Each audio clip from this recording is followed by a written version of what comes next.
اللہ کا فضل و احسان ہے، اس وحدہ لا شریک نے ہمارے پاس ماہ رمضان کا ایک مقدس مہینہ بھیجا جو رحمتوں والا، برکتوں والا، مغفرت والا ایک عظیم مہینہ تھا۔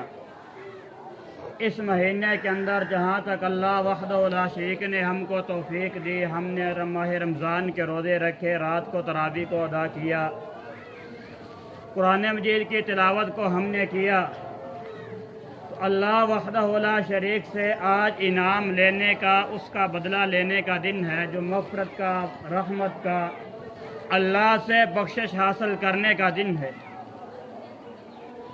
آج کے دن ہم نے کرنا کیا ہے؟ سب سے پہلی بات یہ ہے کہ ہم نے ماہ رمضان میں جو پورا مہینہ روزے رکھے، ہم نے قیام کیا، قرآن مجید کی تلاوت کی، کیا آج اس کے بدلے کا دن ہے؟ تو آج کے دن ہم کو کیا کرنا چاہیے؟ کس طریقے سے ہم کو ان ساری چیزوں کا آج بدلہ ملے گا؟ سب سے پہلی بات یہ ہے کہ آج ہم نے اپنا محاسبہ نفس کرنا ہے۔ یہ دو طریقے سے ہے۔ پہلی بات یہ ہے کہ ہم نے ماہ رمضان کے اندر تو روزے رکھے، ہم نے قرآن مجید کی تلاوت کی، نماز کو ادا کیا، کیا ہم پکے نمازی بن گئے؟ کیا ہم قرآن مجید کی تلاوت کرنے کے عادی بن گئے؟ کیا ہم قرآن مجید کے اوپر غور و تدبر کرنے والے بن گئے؟ کیا ہم دوسروں کو تکلیف دینے سے رک گئے؟ کیا کسی کا مال کھانے سے رک گئے؟ کیا کسی کے ساتھ بد اخلاقی سے پیش آنے سے رک گئے؟ اگر تو رک گئے، الحمدللہ ہم نے اپنے مقصد کو پا لیا۔ اگر ایسا نہیں ہے تو ہمیں فکر کرنی چاہیے کہ ہم نے کیا کیا ہے۔ ثقلین کے تاجدار علیہ السلام نے فرمایا، صحیح بخاری کے اندر روایت موجود ہے، اتدرون ما المفلس، جانتے ہو مفلس کون ہے؟ صحابہ اکرام رضوان اللہ علیہ مجمعین کہنے لگے، جس کے پاس درم و دینار نہ ہو، پیسے نہ ہو، مال و دولت نہ ہو، وہ آدمی مفلس ہے، وہ کنگال ہے، وہ غریب ہے۔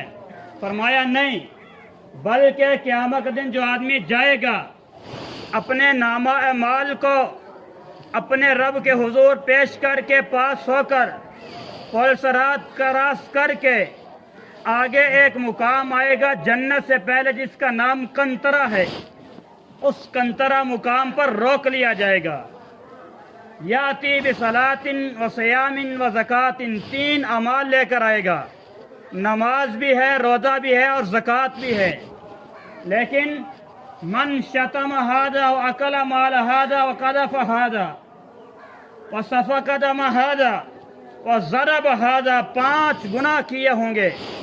کسی کو گالی دی ہوگی، کسی کو مارا ہوگا، کسی پہ تہمت لگائی ہوگی، کسی کا خون بہایا ہوگا، وَهَذَا مِنْ حَسَنَاتِ، وحدہ لا شریک فرمائیں گے اتنی نیکیاں اس کو دے دو، اتنی نیکیاں اس کو دے دو۔ نیکیاں تقسیم کی جا رہی ہیں، لینے والے کھڑے ہیں، اس کی نیکیاں ختم ہو جائیں گی، ابھی لینے والے باقی کھڑے ہوں گے۔ فَنَفِيَتْ مِنْ حَسَنَاتِ، ساری کی ساری نیکیاں ختم ہو جائیں گی۔ اللہ وحدہ لا شریک فرمائیں گے ان کے گناہ اٹھا کے اس کے اوپر ڈال دو، ثم طرح فی النار، ان سے منہ واپس جہنم کے اندر پھینک دو۔ اگر قیامت کے دن ہمارا یہ حال بن جائے، ہم کس قابل ہوں گے؟ آج سوچنے کی بات یہ ہے، نیکیاں سب کرتے ہیں، اللہ سب کو توفیق دے دیتا ہے، لیکن میرے بھائیو بات یہ ہے، اصل میں نیکیوں کی حفاظت کرنا اصل بات ہے۔ شیخ سعدی رحمہ اللہ کہا کرتے تھے، نیکی کرنا مشکل نہیں، نیکی کو سنبھال کر رکھنا مشکل ہوتا ہے۔ آج ہم عید کی نماز پڑھنے آئے، بڑی معذرت کے ساتھ، وَلَا يَخَافُونَ لَوْمَةَ لَائِمٍ، کہ ہم نماز سے پہلے آپس کے اندر طلب کلامی کر رہے، ہم روزے رکھے، آپس کے اندر طلب کلامی ہماری ختم نہیں ہوئی، نماز سے پہلے بھی طلب کلامی، بعد میں بھی ہماری غیبتیں۔ سید ترغیب کی روایت، اللہ کے رسول صلی اللہ علیہ وسلم نے فرمایا تھا، قیامت کے دن آدمی جائے گا نامہ اعمال نیکیوں سے خالی، یا اللہ میں نے نمازیں بھی پڑھی، روزے بھی رکھے، صدقہ خیرات بھی کیا، ہر نیکی کا کام میں نے کیا ہے، لیکن نامہ مال نیکیوں سے خالی ہے۔ فرمایا سب کچھ تو نے کیا، لیکن نیکی کرنے کے بعد تو غیبت کیا کرتا تھا، وہ غیبت تیرے نامہ مال پہ غالب آ گیا، نیکیوں سے خالی ہو چکا ہے۔ اگر قیامت کے دن ہم جائیں، نمازیں بڑی پڑی، عاملۃ ناصبہ، ماتھے پہ نشان پڑ گئے، تسلا نارن حامیہ، جہنم کے اندر چلے گئے، کیا فائدہ آئے گا؟ ساری عمر ہم نے کام کیے۔ اور اس کا دوسرا رخ یہ ہے کہ ہم نے رب کی رضا کے لیے کتنا کیا ہے، سنت کے مطابق کتنا کیا۔ قیامت کے دن 3 آدمیوں کو سب سے پہلے فیصلہ کیا جائے گا، ایک قاری قرآن، ایک حاجی صاحب صدقہ خیرات کرنے والے، اور تیسرے نمبر پہ وہ مجاہد جو رب کے راستے میں لڑتے ہوئے شہید ہوا۔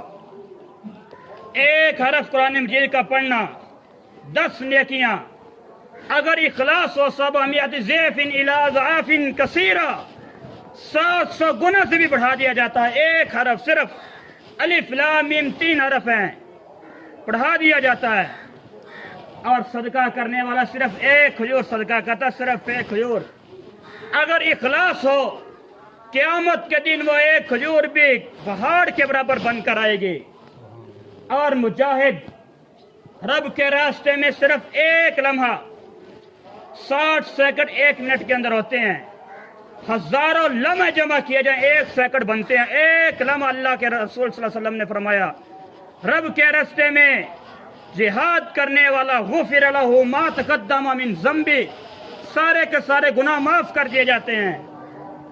اتنا بڑا اجر، خون کا قطرہ بعد میں گرتا ہے، واحد الشریک پہلے معاف فرماتے ہیں، بغیر حساب کتاب کے جنت میں داخل ہونے والا ہے۔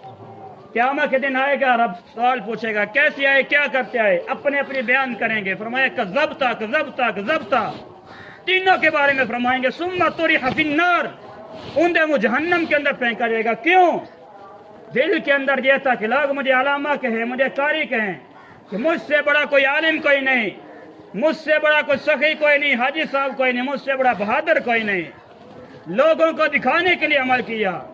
ان المنافقین فی الدرک الاسفل من النار، جہنم کے سب سے نیچے طبقے کے اندر پھینکا جائے گا، تو ان منافقین کو پھینکا جائے گا۔ اور سنت کے مطابق عمل کتنا ہے، اور ایسے لوگ بھی بیٹھے ہیں۔ میں واضح طور پہ یہ کہنا چاہتا ہوں، اگر سنت کے مطابق عمل نہیں ہوگا، کوئی عمل قابل قبول نہیں ہے۔ حسن بصری رحمہ اللہ ایک آدمی کو دیکھا، فجر کے بعد نوافل پڑھ رہا ہے، فجر کے بعد سورج طلوع ہونے سے پہلے نماز پڑھنے کے بعد کوئی نفل و نوافل نہیں، کوئی نماز نہیں۔ کہا کیوں پڑھ رہے ہو؟ کہا کہ نفلوں پہ وعدہ اللہ سے مجھ کو عذاب دیں گے۔ کہا نفلوں سے عذاب ملے نہ ملے، اس وقت پڑھنے سے عذاب ضرور ملے گا۔ کیوں؟ سنت کی مخالفت ہے۔ من عمل عملا لیس علیہ امرنا فہو رد، جو آدمی ایسا عمل کرتا ہے، ایسا کلین کے تاجدار کے اوپر مہر نہیں ہے، مردود ہے، کوئی قابل قبول نہیں ہے۔ حدیث کو چھوڑ کے صرف قرآن کو کہنا کہ میں قرآن میرے لیے کافی ہے، یا یہ کہہ دینا کہ میرا امام نہیں مانتا، میرا مذہب نہیں مانتا، میرا قبیلہ نہیں مانتا۔ لا ترفعوا اصواتکم فوق صوت النبی، آخر میں فرمایا ان تحبط اعمالکم وانتم لا تشعرون، اگر آواز اونچی کرو گے اعمال برباد کر دیے جائیں گے۔ لا تقدموا بین یدی اللہ ورسول، اللہ کا رسول کے آگے نہیں بڑھنا۔ ساری باتیں چھوڑو، ایک قرآن کی آیت کو لے لو، تمہارے مخالف جاتی ہے، یہ موقف اپنانے والوں کے مخالف جاتی ہے۔ فلا وربک لا یؤمنون حتی یحکموک فیما شجر بینہم، کعبے کے رب کی قسم، آسمان کا رب اٹھا کے قسم کہہ رہا ہے، فلا وربک لا یؤمنون، مومن نہیں ہو سکتے جب تک آسمان کے رب نے جو نازل کیا محمد رسول اللہ کے فیصلے کے اندر ایک ذرہ پر بھی شک کرتا ہے، ماننے سے انکار نہیں ہے، بات نہیں کرتا، صرف شک کرتا ہے، کوئی عمل قابل قبول نہیں ہے، وہ مومن نہیں ہو سکتا۔ فلا وربک لا یؤمنون۔ اور آج ہم بڑی بہادری کے ساتھ کہتے ہیں کہ میرے لیے قرآن کافی ہے، میرے لیے میرا امام کا قول کافی ہے، میرے لیے رسم و رواج کافی ہے، میری مسجد و مدرسے کا مولوی میرے لیے کافی ہے، کوئی عمل قابل قبول نہیں ہے۔ اللہ نے پیدا کیا فاعتبروا یا اولی الابصار، قرآن مجید کے اندر 100 سے زیادہ مثالیں بیان کر کے فرمایا فَاعْتَبِرُوا يَا أُولِي الْأَبْصَارِ، عقل والا ذرا غور تو کرو کس لیے پیدا کیا ہے۔ اللہ نے آسمان کو پیدا کیا، زمین کو پیدا کیا۔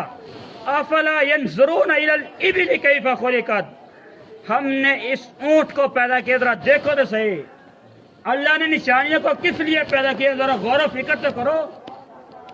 ان جاءکم فاسق بنبأ فتبینوا ان تصیبوا قوما بجہالہ، تمہارے پاس کوئی خبر لے کے آتا اس کی تحقیق کی جائے۔ قرآن کہہ رہا ہے رجال کا علم ایسے وجود میں نہیں آیا، اس امت کے اندر قرآن کو پڑھنے والا ہے، حدیث کو پڑھنے والا ہے، ایک ایک کی زندگی محفوظ ہے۔ مستشرق گولڈ ظاہر سب سے بڑا مستشرق یہودی جو اپنے آپ کو کہنے والا میں قرآن کو ماننے والا ہوں، اس بات کا اعتراف کرتا ہے کہ قرآن و سنت کو پڑھنے والے 5 کروڑ سے زیادہ لوگوں کی آج بھی زندگی محفوظ ہے۔ اللہ نے اس قرآن کو بھی محفوظ کیا ہے، پیارے پیغمبر کے فرمان کو بھی محفوظ کیا ہے اور بتلایا ہے ان دونوں کے اوپر چلو گے قبولیت ہے، ورنہ کوئی قبولیت نہیں ہے۔ آج عید کا دن ہمارے لیے پیغام لے کے آیا ہے کہ جہاں تم نے اپنے سابقہ 30 دن کے کمی کوتاہیوں کی مغفرت کروا کے ان 30 روزوں کی قیام کی قرآن مجید کی تلاوت کا آج اجر لینا ہے، وہاں پہ سنت کا ہونا ضروری ہے، وہاں پہ قرآن کے ساتھ ساتھ پیغمبر کی اتباع کو ہونا ضروری ہے، ورنہ کوئی عمل قابل قبول نہیں ہوگا۔ اور دوسرے نمبر پر یہ بات یاد رکھیے، ہم نے یہ کرنا ہے کہ جہاں ہم نے 30 دن روزے رکھے، نمازیں پڑھی، قرآن مجید کی تلاوت کی، صدقہ و خیرات کیا، اگلے 11 ماہ بھی ہم نے یہی کام کرنا ہے، ان کے اندر کمی نہیں آنے دینی۔ اور یاد رکھیے ہمارے معاشرے کا یہ المیہ بن چکا ہے، عید الفطر کی نماز ادا کرو، 11 مہینے کی چھٹی ہے، داڑھی پہ بلیڈ پھر رہا ہے، نمازوں کی کوئی پرواہ نہیں ہے، کوئی رشتہ داریوں کی پرواہ نہیں ہے، سب کچھ وہی چل رہا ہے جو رمضان سے پہلے تھا۔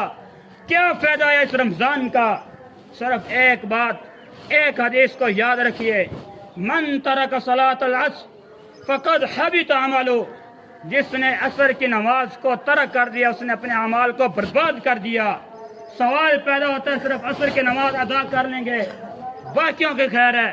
ابو درداء رضی اللہ بیان فرماتے ہیں، مسند احمد کے اندر روایت موجود ہے، من ترک صلاۃ فقد حبط عملہ، جس نے ایک نماز چھوڑ دی اس کے اعمال برباد کر دیے جائیں گے۔ اس میں عصر کا ذکر نہیں بلکہ مطلق نماز کا ذکر ہے، لہذا نماز کو مت چھوڑیے۔ جو آدمی رمضان میں تو نمازیں پڑھتا تھا بعد میں چھوڑ دیں، رمضان کی نمازیں بھی اس کی ضائع ہو گئیں، رمضان کے اندر صدقہ و خیرات کرتا تھا بعد میں چھوڑ دیا کہ رمضان میں کافی کر لیا، سب کچھ برباد ہے، کوئی فائدہ نہیں اس کا۔ عمل کم ہو تھوڑا ہو اس کے اوپر عمل کیا جائے، اس کے اوپر ہمیشگی کو اختیار کیا جائے، جب ہمیشگی رہے گی عمل قبول ہوگا۔ یہ نہیں جوش آیا ساری رات قیام کرتا رہا، اگلے دن فجر کا بھی پتہ نہ ہوا، ایسی عبادت قابل قبول نہیں ہوتی۔ تیسرے نمبر پر ہم نے یہ کام کرنا ہے، اپنے غرباء، مساکین، اپنے رشتہ دار، ان کا بھی اس عید کے اوپر خیال رکھنا ہے، ان کی بھی خوشیوں کو ہم نے اپنی خوشیوں کے اندر شامل کرنا ہے۔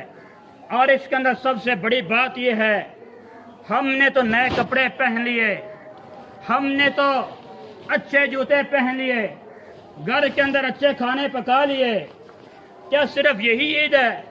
نہیں، اصل عید یہ ہے کہ انسان اپنے وحد لا شریک سے ڈر جائے، اس کے احکام کے اوپر عمل کر لے، اپنے بھائیوں کو جن سے ناراض ہے، جن کو صدیاں گزر گئیں، اپنا حق مانگنے پہ بھی وہ ناراض ہو جاتے ہیں کہ مجھ سے حق کیوں مانگا گیا، اور ہمارے بھائی اپنا حق مانگنے کی وجہ سے شہید ہوئے۔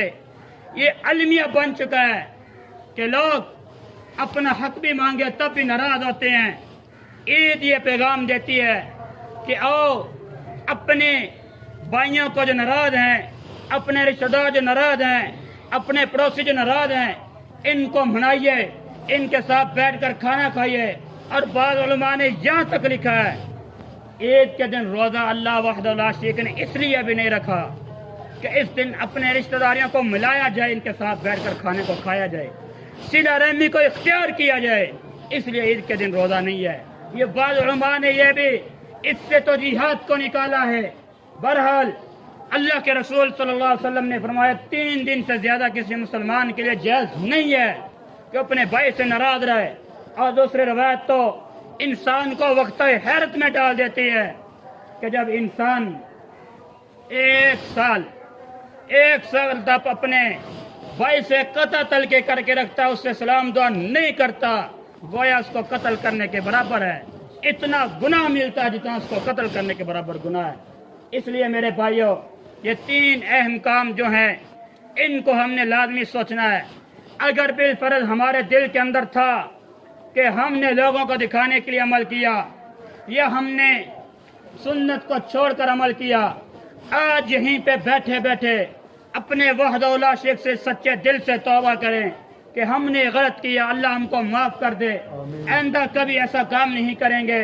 وہیں پہ یہ بھی کیا جائے، اپنے رشتہ داریوں کو ملایا جائے، اپنے مساکین پڑوسیوں کے ساتھ جن کے ساتھ ناراضگی ہے ان کو ختم کر کے ان کے ساتھ صلح کو کیا جائے۔ اور اسی طرح آخری ہم نے کام یہ بھی کرنا ہے، عید تو گزر گئی، آگے اللہ نے شوال کے 6 روزے رکھے ہیں، جہاں ہم نے 30 روزے رکھ لیے وہاں پہ 6 روزوں کو بھی رکھا جائے۔ ان کا سب سے بڑا فائدہ یہ ہے، ثقلین کے تاجدار علیہ الصلوۃ والسلام نے فرمایا جو رمضان کے 30 روزے رکھنے کے بعد شوال کے 6 روزے رکھتا ہے، وحدہ لا شریک اس کو پورے سال کے روزوں کا اجر عطا فرماتے ہیں۔ آج میرے بھائیوں، ہم کو اس سے بڑھ کر کیا چاہیے؟ اگر ان 6 روزوں کی وجہ سے ہمیں پورے سال کے روزوں کا اجر مل جائے، اللہ وحدہ لا شریک ہم سب کو اپنی نیکیوں کی حفاظت کرنے، سنت کے مطابق چلنے اور وحدہ لا شریک ہم سب کو صلہ رحمی کرنے، رشتہ داریوں کو ملانے کی توفیق عطا فرمائے۔